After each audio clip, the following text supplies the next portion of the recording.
Hi Libra, kumusta po kayong lahat? So yan Libra, maraming salamat po sa walang sawang pagsubaybay sa ating pong mga reading. And kung ikaw ay bago pa lang sa ating channel, mag-subscribe na po kayo. Then i-click mo na rin yung ating notification bell para lagi kang updated sa ating mga bagong upload. And guys, sa mga interested pala sa ating private reading, nasa description box below, yung link ng aking Facebook, ayan, message lang kayo, okay? So, by the way, ang reading natin, guys, is ganap sa inyo ngayong July 2025. Okay, so tignan natin. Ganap sa inyo ngayong July 2025. So, guys, ayan, maganda para na alam nyo ang inyong Sun, Moon, Rising, and Venus sign para sa iba pang guidance.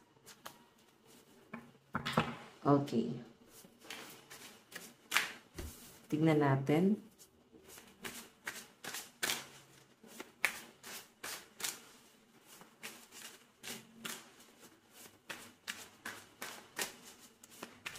Libra, Sun, Moon, Rising, and Venus sign. Oh. 5 of Wands. Competition, fight, conflict, opposition, change, rivalry. So, may pagbabago lang guys na nangyayari, no? So, kung sa tingin mo masaya ka ngayon, may nakikita ko dito guys, pwedeng gugulo sa isip mo. Okay, may nakikita rin ako guys mga conflict, struggle na possible, no? So, sinasabi ko to guys para mag-guide ka, hindi para takutin ka. And yan lang kasi talaga yung pinapakita dito, okay? So, may nakikita ko guys, pwedeng gumulo or magpa-distract sa energy mo. So, mag-iingat ka. Sinasabi lang dito guys, wag na wag kang basta-basta magtitiwala kahit malapit pa sa inyo. Kasi pwedeng yung taong yan guys, kompetensyahin kayo, okay? Gawin kang kakompetensya. So, possible kasi guys na kalabanin ka rin yan pagdating araw. Kahit sabihin na natin na siya lang yung nagtrato sa inyo ng ganito, ganyan. Pwedeng mabuti naman guys yung pinakita. So, guys, aralin mo pa rin yung sitwasyon, no? Piliin mo pa rin mabuti. Salang-sala dapat yung taong pagkakatiwalaan mo. Okay, pwede kasi guys, ito yung magpabagsak sa inyo. So, or pwede guys magkaroon guys ng confrontation, may pagtatalo na mangyayari. So, Libra, meron tayong 9 of Wands. Medyo parang masama lang yung loob mo kasi nakikita ko na parang nahihirapan kang iahon yung sarili mo. You know? 9 of Wands, completion, protection, boundaries, distrust. So, nahihirapan ka lang, Libra, na parang iahon yung sarili mo. So, nahihirapan ka na mag-set ng boundaries doon sa mga taong nagbibigay sa inyo guys ng negativity. Kasi, wala kang option, no? Pwede kasing malapit sa inyo. So, hindi mo naman pwedeng limitahan yung sarili mo sa mga ganong klase ng tao. So, may nakikita ko dito, guys, conflict. Parang may isang tao dito, guys, na parang ginost ka, na parang i-ghost ka. And itong taong to, guys, pwede kang iwan sa ere and iiwan ka na maraming conflict, no? Pwedeng ikaw yung aayos ng gulo na itong tao to. Or pwedeng may involve ka sa gulo ng isang tao. So, mas maganda, guys, na huwag na makisali sa problema ng iba. Focus ka na lang muna sa sarili mo. So, yan yung pinapakita sa akin dito. And, Libra, yung pinapakita rin sa akin dito, parang ngayong July, mararamdaman mo or makikita mo kung sino talaga yung totoong mag-i-stay sa inyo. Sino talaga yung totoong tutulong sa inyo. Pero, for my opinion guys, hindi mo naman kailangan makita kung sino yung totoong tutulong sa inyo eh. Ang kailangan mo lang din talaga dito, parang iahon yung sarili mo. Kasi may bibigay akong advice sa inyo guys. Meron akong sasabihin sa inyo. So, ito lang yan guys. Mabuti or maging masama ka man.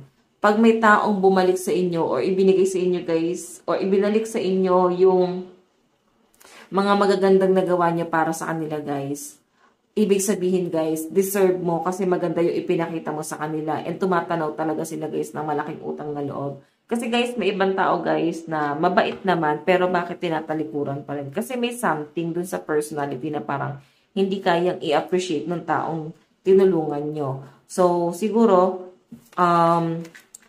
ito kasi parang hindi ka naman nagde-demand pero may taong tutulong sa inyo guys. Willing sila guys na tulungan ka sa kabila ng nangyayari sa inyo guys, no? Sa kabila ng kinakaharap mo ngayon. Tignan natin guys, meron tayong 7 of Swords, Step, Still, Cunning, rip-off, and dishonesty. So, may someone, guys, na parang tinakbuhan ka, no? Parang tatakbuhan ka nitong taong to, guys. And lahat ng sinabi niya sa inyo, guys, na matatamis na salita.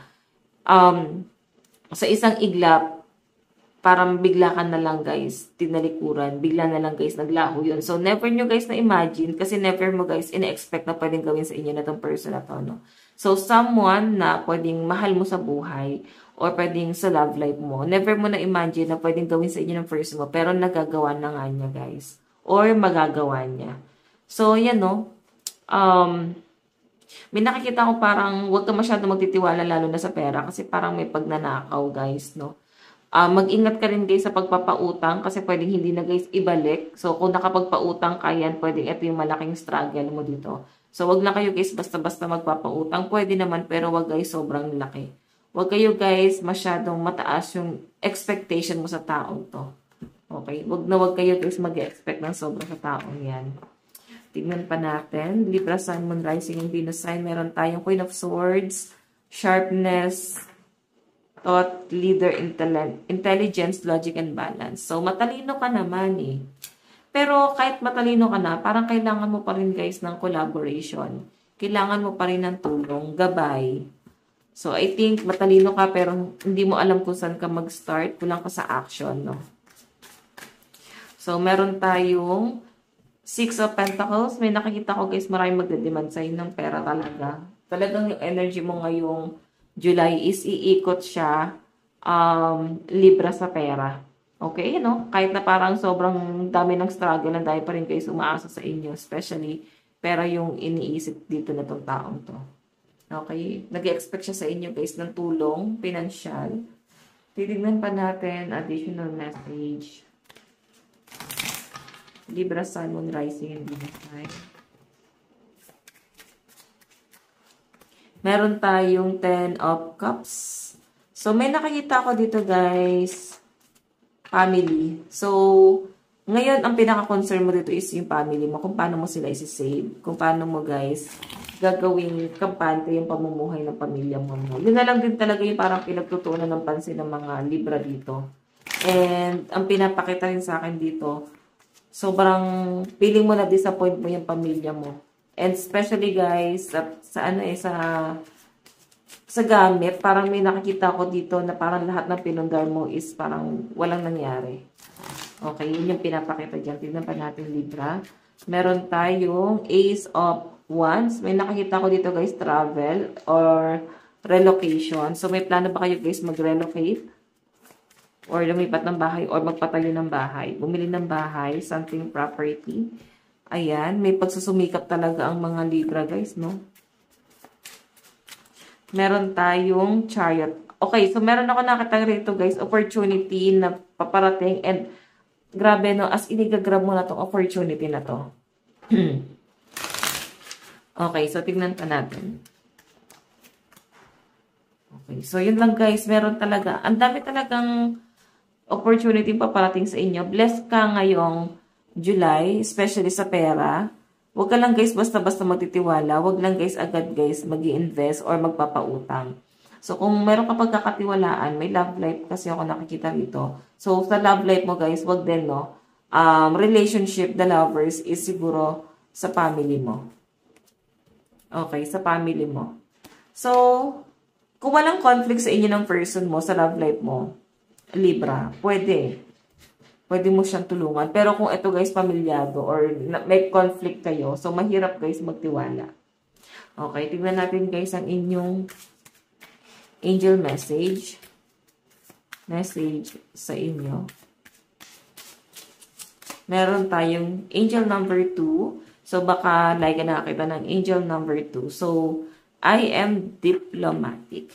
You have great talent for finding solution. Your intuitive and unbiased nature allow you to see all sides of any situation and advise others toward the most fair and beneficial outcome.